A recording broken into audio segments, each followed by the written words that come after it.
Chapter 3, A Long Tale. They were indeed a queer-looking party that assembled on the bank, the birds with draggled feathers, the animals with their fur clinging close to them, and all dripping wet, cross, and uncomfortable. The first question, of course, was, how to get dry again. They had a consultation about this, and after a few minutes it seemed quite natural to Alice to find herself talking familiarly with them, as if she had known them all her life.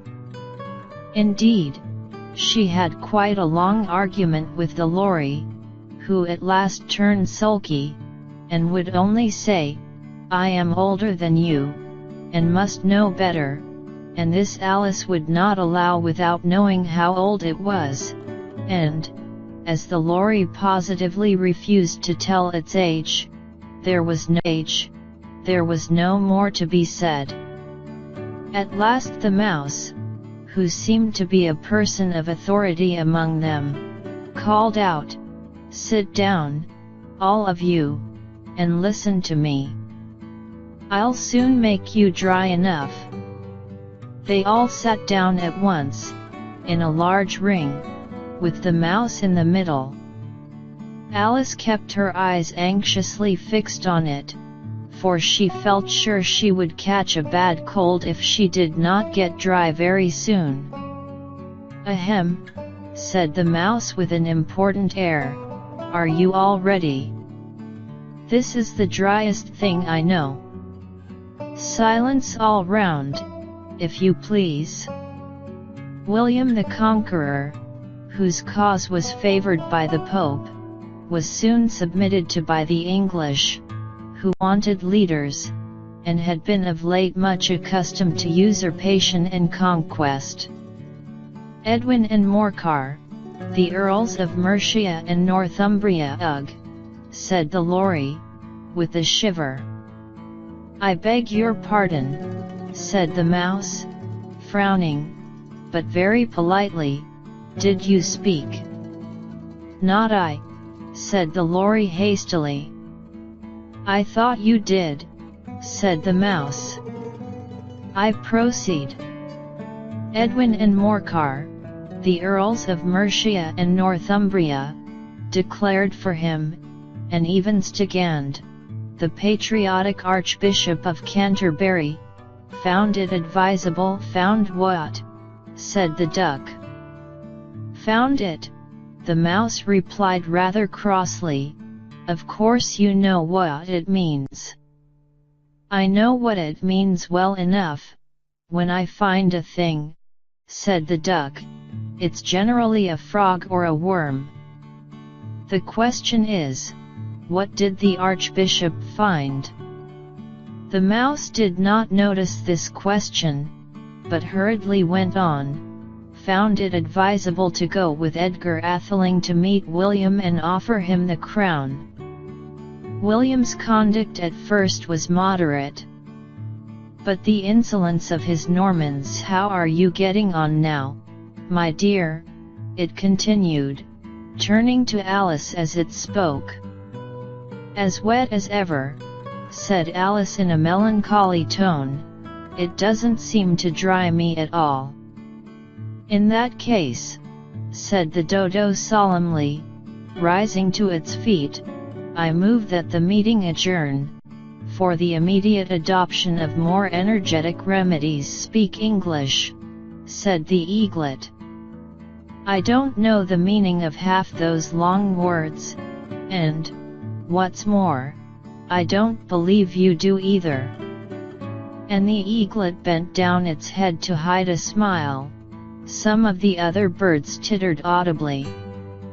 "What I was going to say," said the dodo in an offended tone, "was that the best thing to get us dry would be a caucus race." "What is a caucus race?"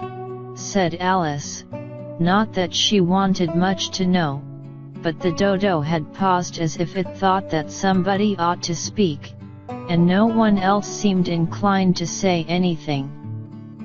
"Why," said the dodo, "the best way to explain it is to do it.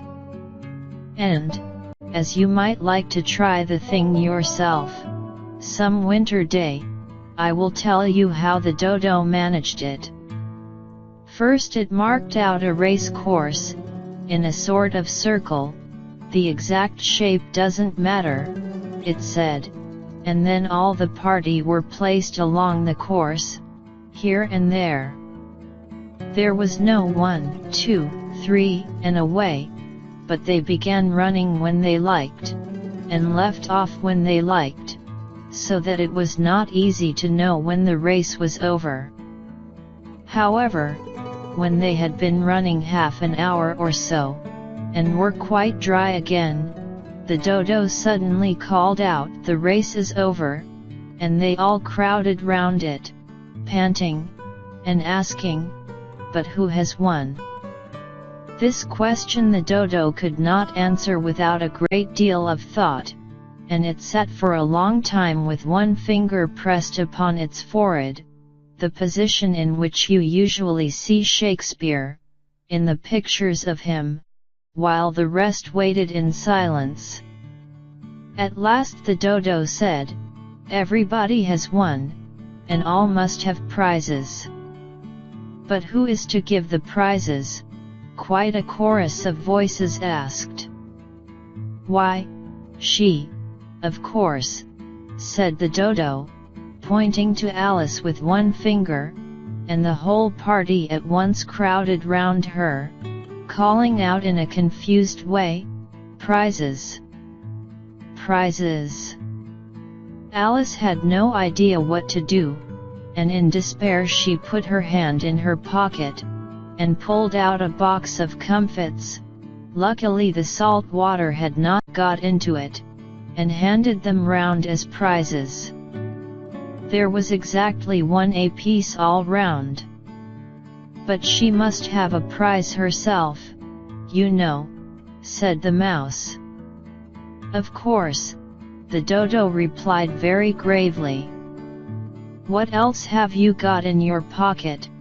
he went on, turning to Alice. 'Only a thimble,' said Alice sadly. 'Hand it over here,' said the dodo. Then they all crowded round her once more, while the dodo solemnly presented the thimble, saying, 'We beg your acceptance of this elegant thimble,' and, when it had finished this short speech, they all cheered.